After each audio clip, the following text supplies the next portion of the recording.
শিলা ছুটে যায় বাথরুমে। বালতি থেকে জল ঢালতে থাকে সারা শরীরে। তার শরীরে জমে থাকা আগুনকে নেভানোর আপ্রাণ চেষ্টা করে সে, কিন্তু পারে না।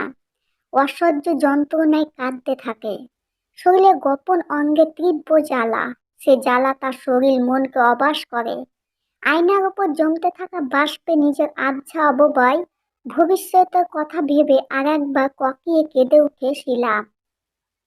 বাথরুমের মেঝেতে বসে অনেকক্ষণ কাদার পর যখন কিছুটা হালকা লাগে, তখন রাত্রি বাস জড়িয়ে বারান্দায় গিয়ে দাঁড়ায়। শীতের কুয়াশাচ্ছন্ন অন্ধকারে হাতড়াতে থাকে এর থেকে বেরিয়ে আসার পথ। শেষ মাঘের হিমেল পরশ ছুঁয়ে যায়, তবুও মেটাতে পারে না তার ভিতরের জ্বালাকে। ক্লান্ত শরীর আর বিষণ্ণ মনকে জোর করে নিয়ে যায় বেডরুমে। বিমল শুয়ে আছে নিশ্চিন্তে। ব্ল্যাঙ্কেটটা টেনে গায়ে ঢাকা দেই। ঘোলাকে অন্ধকারে বিমলের উন্মুক্ত পিঠে শিলা ভীষণ আবেগে চুমু খেতে থাকে। সেখানে কোনো সাড়া পায় না। পরের দিন সকালে ব্রেকফাস্টের টেবিলে খুব নিঃশব্দে বসেছিল দুজনে।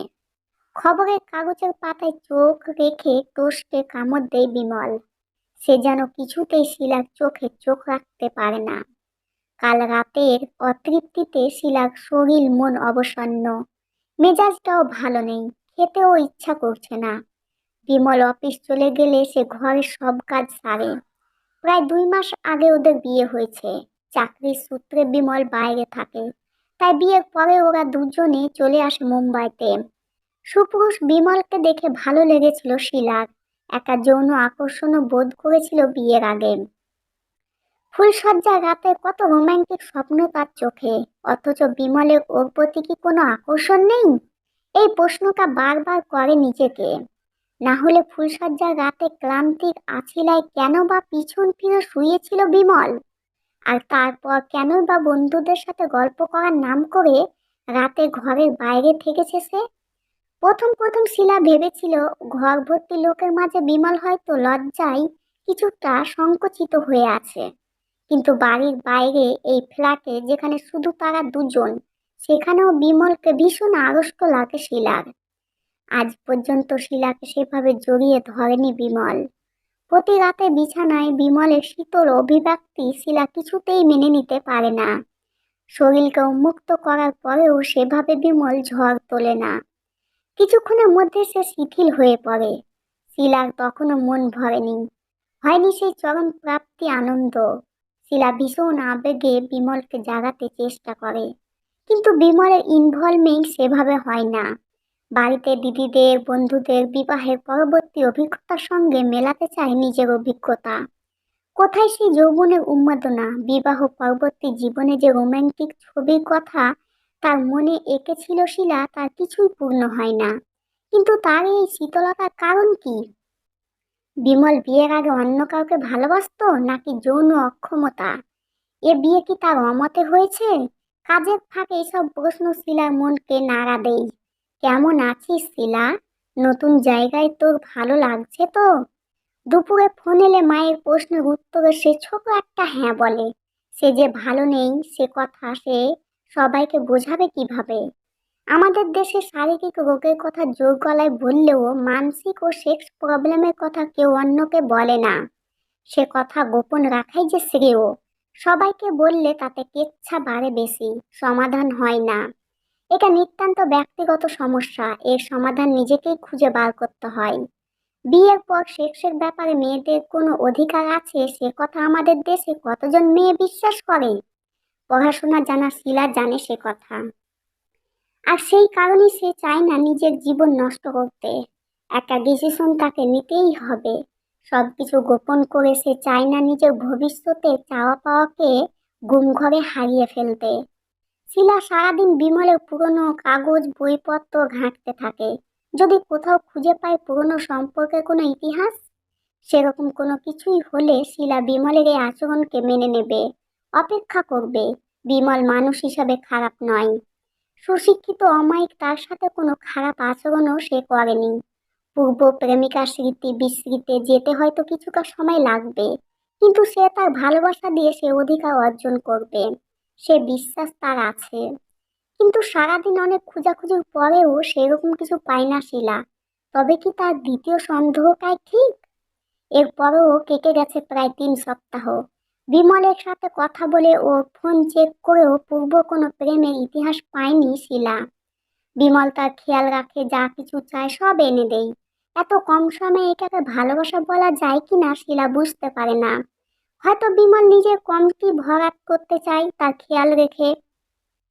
এতদিনে তাদের সম্পর্কে একটা শীতল অনুভব করে শিলা।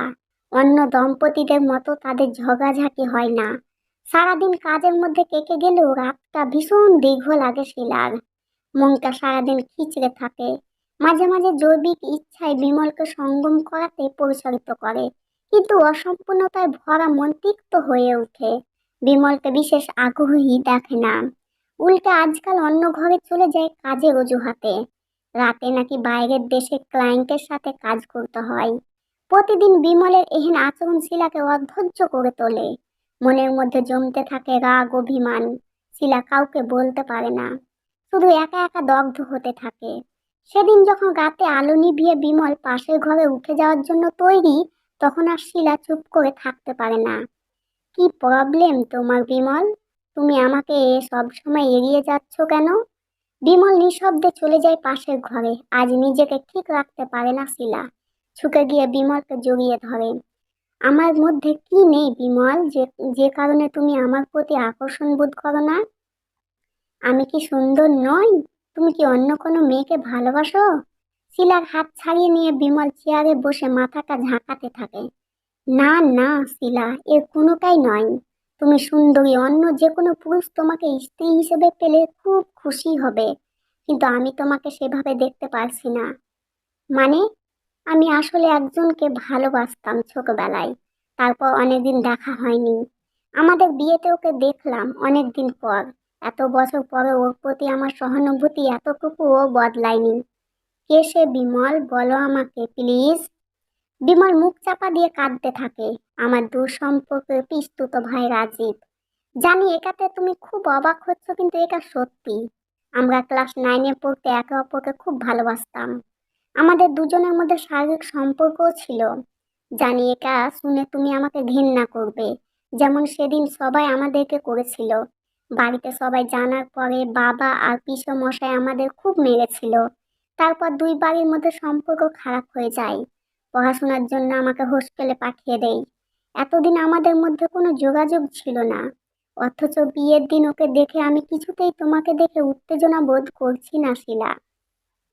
আমি জানি তোমার প্রতি অন্যায় করছি, তবুও।